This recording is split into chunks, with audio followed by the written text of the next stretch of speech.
እንደዚህ በቀላሉ በቤታችን የቱና ሳንዱች አብረን እንሰራለን። ሰላም ሰላም ብሌን እባላለሁኝ።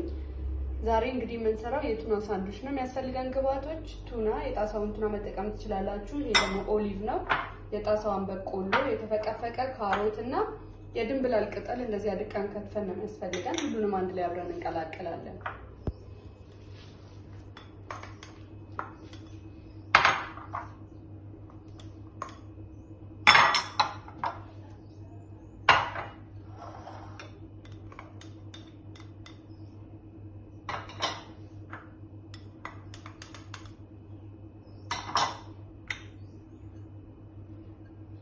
ከዛ የሚያስፈልገን ሶስ ምን እንጠቀመው እዚህ ላይ ራንች ይባላል። ይሄ ራንች ከሌለን በሎሚና ቁንዶ በርበሬ እና ሚጥሚጣ አድርገን አንድ ላይ ቀላቅለን መጠቀም እንችላለን ማለት ነው።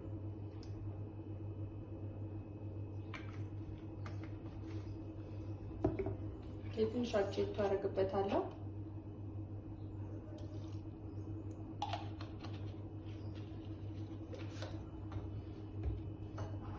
ከዛ እንደዚህ በደንብ እንቀላቅለዋለን።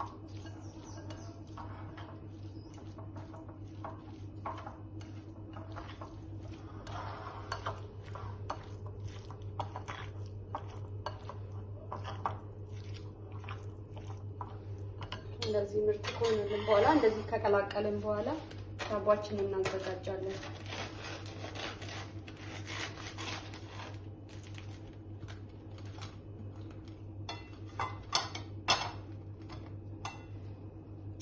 ዳቦአችን ላይ ትንሽ ማዮኔዝ ይቀርታ ትንሽ ካቻፕ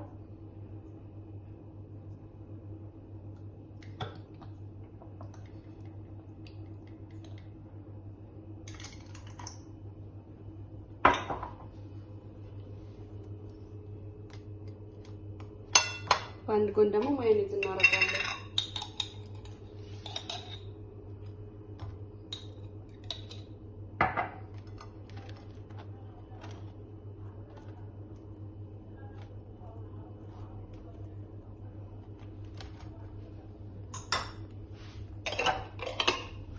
እንደዚህ ካረግን በኋላ ቱናችንን በደንብ ከቀላቀልነው በኋላ እንደዚህ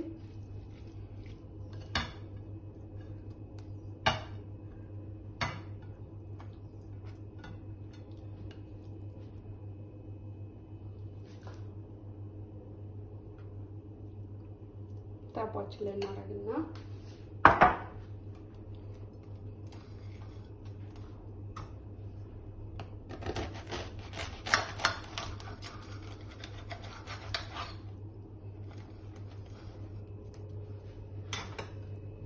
ይሄን የመሰለ የቱና ሳንዱች በቀላሉ በቤታችን ማዘጋጀት እንችላለን። በቀጣይ እንሰራላችሁ የምትፈልጉትን የምግብ አይነት ኮሜንት ላይ አድርጉልኝ።